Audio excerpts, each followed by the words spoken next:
Si no has visto El Señor de los Anillos o no conoces qué es la Tierra Media, a lo mejor te vas a sentir un poco perdido en el capítulo de hoy, pero aún así te invito a quedarte porque a lo mejor puedes sacar algo en claro, que esa es la idea de World Media Podcast. ¿Qué tal estás? Te doy la bienvenida, soy José Luis Martín y hoy te vamos a hablar de la Tierra Media, de cómo la Tierra Media ha entrado en el cine y la televisión, y como siempre lo vamos a hacer con Manu Díaz, nuestro buen amigo y crítico de cine. Y de la Tierra Media sabemos mucho, pero sobre todo siempre lo hemos relacionado con El Señor de los Anillos, pero seguramente Manu tendrá algo más que contarnos al respecto, y sobre todo alguna sorpresa hallaremos también detrás de este ratito que vamos a mantener con él de charla y que comienza ya.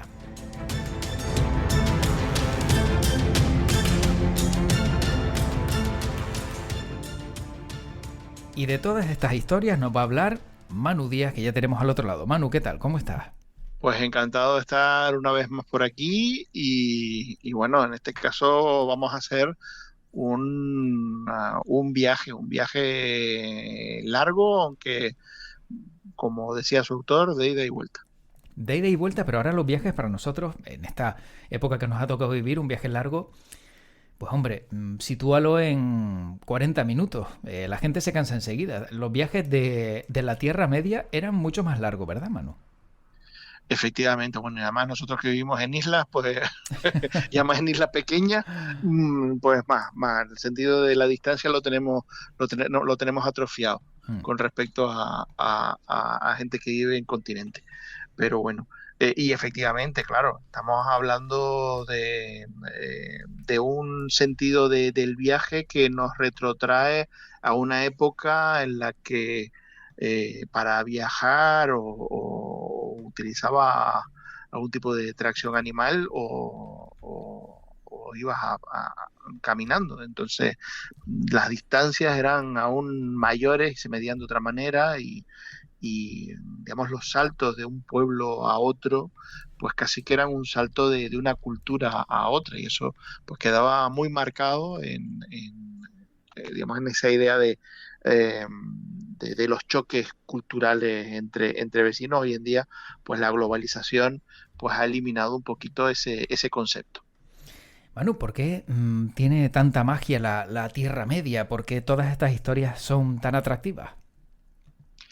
Pues yo creo que porque por un lado o sea, lo que hizo J.R.R. Tolkien fue hablarnos de nuestra historia, pero en un doble sentido, porque por un lado su, él como filólogo, digamos, era un estudioso de la lengua y era un estudioso de la literatura y de la transmisión cultural y de cómo diferentes historias pues se habían ido desarrollando y habían llegado hasta nuestro presente. eh, y en ese sentido, pues claro, todo ese mundo de fantasía que él convirtió en la Tierra Media, pues básicamente es un conglomerado eh, digamos, de mitologías, de elementos fantásticos creados por la humanidad en diferentes culturas y que pues él reunía digamos, adaptándolas a su propia versión en ese universo que él creaba. Pero al mismo tiempo, su obra no solo era una reflexión cultural, era también una reflexión sociológica donde hablaba de el periodo histórico que le tocó vivir y muy especialmente, digamos que lo que nos trasladaba a través de sus historias de la Tierra Media y muy especialmente El Señor de los Anillos era de su experiencia en la Primera Guerra Mundial y ese componente que fue eh, digamos que lo experimentó, se experimentó a nivel europeo de ese componente existencialista tras la guerra de haber llegado y haber tocado lo que ellos pensaban que era tocar fondo, de que, digamos, nada podía haber sido más, podría ser más destructivo de lo que acababan de pasar, ¿no? Pues un poco de eso hablaba también Tolkien en sus películas, y la Tierra Media y, digamos, diferentes eras de la Tierra Media, pues hablaba de cómo la violencia y la destrucción pues ha ido acompañando la historia de la humanidad, pues desde sus orígenes. Y Manu, claro, vemos entonces en la Tierra Media que su origen parte con Tolkien. No hubo antes nadie, ni a lo mejor pues a la par alguien que tuviera la misma idea o similar. A ver, hombre, la Tierra Media bebe mucho pues de mitos escandinavos, de mitos celtas, o sea, como digo, lo que sea, es un conglomerado de lecturas que él había hecho de diferentes culturas, principalmente culturas europeas. También es verdad que pues J.R.R. Tolkien era compañero de C.S. Eliot, que entre otras cosas pues fue eh, el autor de otra saga fantástica que eran las Crónicas de Narnia. Ujú. Así que bueno, son obras muy distintas la una de la otra, pero vienen a responder un poco también a esa misma idea de pues beber de todas esas lecturas y esos conocimientos filológicos literarios que tenían a través de, digamos, de sus estudios académicos, y transformarlo en una historia de ficción para el público de su época, y que pudiera llegar a un público juvenil y les pudiera estimular e incitar a estudiar pues esa obra, pues que a lo mejor ya por su antigüedad pues a las nuevas generaciones les quedaba muy lejos, ¿no? Hay muchos seguidores de Tolkien que precisamente tras la lectura de El Señor de los Anillos pues han tenido curiosidad por leer pues los Edas escandinavos, por la mitología vikinga, por la cultura celta, todo eso, pues como base, como digamos, caldo de cultivo del que después sale la Tierra Media, pues ha hecho que mucha gente que después pues ha seguido los pasos de Tolkien, ha hecho estudios culturales y ha estudiado pues los orígenes de la literatura y demás, pues partan de este tipo de historias gracias a la semillita que plantó Tolkien cuando les ofreció su novela, ¿no? O sea que en ese sentido, pues al final todo parte de un concepto global, Ujú. que lo que busca es que todas estas enseñanzas, todas estas culturas, toda esta sabiduría, pues no se pierda con el paso del tiempo. Manu, y los que confunden, pues, no sé, por ejemplo, El Señor de los Anillos con Juego de Tronos, claro, hay veces que la confusión, ¿no? De hablar de lugares fantásticos, etcétera, etcétera, tiene como origen también, pues, esa mezcla de conceptos, ¿no? Estamos hablando de algo, lógicamente, pues completamente diferente el uno del otro. Bueno, los dos autores tienen una doble R ahí en medio. Uno es George R. R. Martin y el otro es J. R. R. Tolkien. Claro, de ahí la confusión, claro. Sí, sí. Son R que R. Ujú. Pero bueno, son conceptos diferentes, aunque quizás la base podría ser la misma, pero hay que pensar que, por ejemplo, para Tolkien, eh, la primera obra que publica con respecto a la Tierra Media es El Hobbit, y El Hobbit es una novela juvenil. El Señor de los Anillos es una novela juvenil. La Canción de Hielo y Fuego es una obra adulta. Entonces, el público objetivo al que va uno y al que va otro es muy distinto. ¿Qué sucede? Que seguramente el público que hoy lee a George R. R. Martin y lee Canción de Hielo y Fuego, en su juventud leyeron El Señor de los Anillos, muy probablemente. Claro. Y podrán ver elementos en común, pero también, o sea, estamos hablando de J. R. R. Tolkien, que es un escritor El Hobbit lo publica en 1937, El Señor de los Anillos en 1954. George R. Martin es un escritor que, digamos, hace bisagra entre el siglo XX y el siglo XXI. Entonces, claro, digamos, concepto literario es muy diferente, porque también el concepto de literatura de fantasía en el que estaba J.R.R. Tolkien era, digamos, un concepto incipiente, en muchos casos, en muchos conceptos creados por el propio Tolkien, y el mundo de fantasía en el que escribe, o el concepto de literatura de fantasía donde escribe George R.R. Martin, ya es un concepto de literatura de fantasía que ha evolucionado a partir de ahí y que ya tiene una serie de elementos más marcados, ¿no? Que es verdad que Martin lo que busca es subvertirlos, muchos de ellos, de ahí que pues sus historias tengan esos giros tan sorprendentes, pero que al final uno sorprendía y el otro sorprende porque está dando, digamos, una variante inesperada de algo que ya conocemos perfectamente. Y todo esto, Manu, claro, tiene una traslación en el tiempo que en la actualidad pues vemos que esa Tierra Media vuelve otra vez a nosotros. Claro, porque, a ver, en esto nos tenemos que ceñir principalmente El Señor de los Anillos, que es la obra magna de Tolkien. Tolkien escribió muchísimas más relatos, cuentos, novelas, todos con ese mismo concepto, en muchas de ellas, pues, ambientadas dentro de ese mundo de la Tierra Media, donde además estableció, sobre todo en el Silmarillion.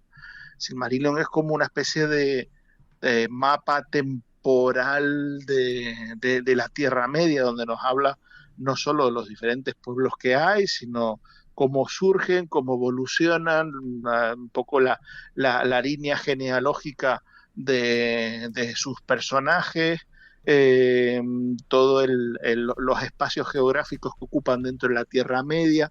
O sea, es verdad que el Silmarillion quizás después de la lectura del Hobbit y del Señor de los Anillos, pues un poco más farragosa, porque son muchos nombres y hay mucha información, pero desde luego es eso, es una forma de situarnos en el mapa, no solo de manera geográfica, sino de manera histórica en todo lo que es la Tierra Media. Pero El Señor de los Anillos lo que ha tenido es la capacidad de ser una obra transgeneracional, es decir, quien la leyó en 1954 quedó marcada por la lectura del Señor de los Anillos, y de ahí en adelante todas las generaciones que han venido han seguido leyendo el Señor de los Anillos. De hecho, eh, todo aquel que lo ha leído, por regla general, suelen precisar que El Señor de los Anillos es una novela que hay que leer a una edad determinada. Si la lees demasiado pronto no la entiendes, si la lees demasiado tarde ya te hiciste mayor. ¿Ah, sí? Sí, eso no quiere decir que siendo mayor que no la puedas leer, no la puedas disfrutar, no la puedas entender, Claro. pero como es una de esas obras que te abre una puerta en tu existencia. Entonces, digamos, cuando estás en la edad adecuada en la que se abren las puertas y puedes pasarlas y las experimentas con, digamos, ese punto intermedio entre la inocencia y la madurez, pues cuando más cala. Si la lees en el momento de inocencia pura, pues El Hobbit sí, El Señor de los Anillos, pues quizás te queda demasiado grande y no la vas a entender. Y cuando ya, pues digamos, entras en una etapa de madurez y estás más experimentado en el mundo, pues quizá hay muchos que se cierran las puertas de la imaginación y no entran en una historia como El Señor de los Anillos. Entonces, por eso, siempre, aunque lo puedas releer después, las veces que tú quieras, pues en torno a los 13, 14, 15, 16 años es la edad idónea para leer El Señor de los Anillos. Manu, eso puede pasar también con sagas como la de Harry Potter, que si te pasas de la edad te resultan insufribles y si las pillas muy temprano a lo mejor te cuesta un poquito. Pues, sí puede pasar, sí puede pasar. Lo que pasa es que lo que sucede es que lo que hablamos antes de George R. Martin. Mm. Hay mucha gente adulta que ha leído a Harry Potter, la ha disfrutado a pesar de no estar en la franja de edad, pero porque ya vienen de leer El Señor de los Anillos, porque ya vienen de digamos, de una cultura de lectura de género de fantasía que les permite resituarse y leer Harry Potter con la mentalidad adecuada.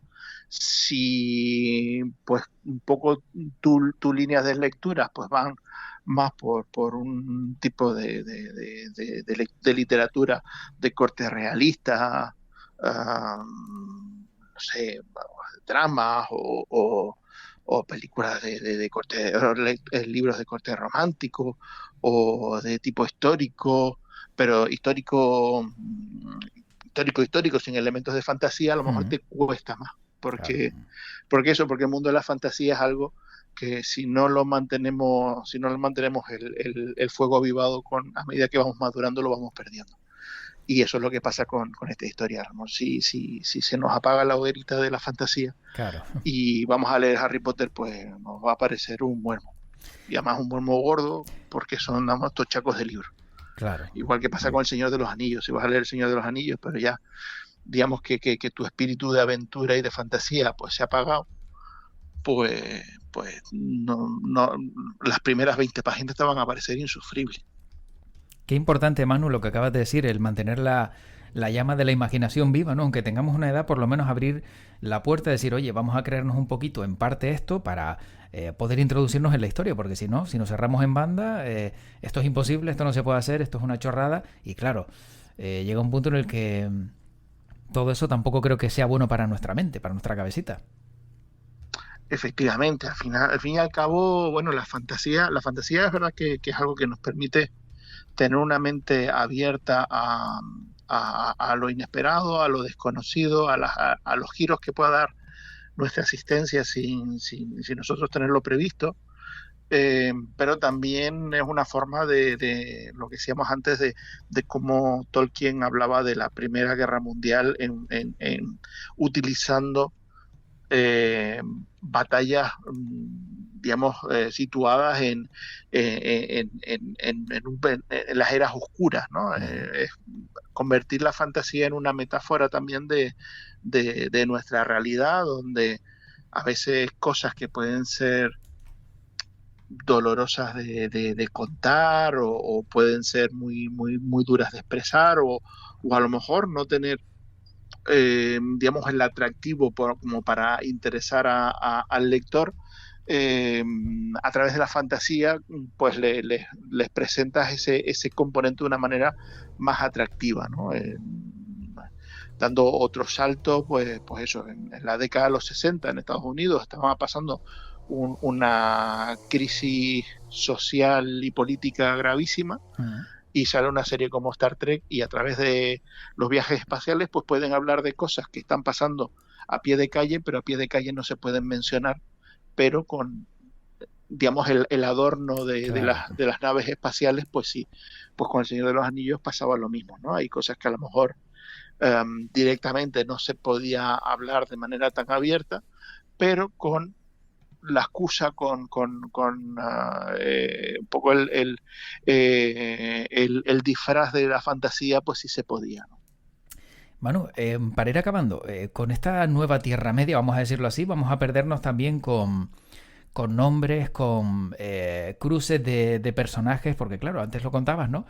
Si algo también se caracterizaba, pues precisamente no, el Señor de los Anillos era que hay veces que, claro, entre tanto nombre, entre tanta familia, ¿no? Entre tantas formas diferentes, ¿no? De seres que nos encontrábamos, había alguno que se perdía.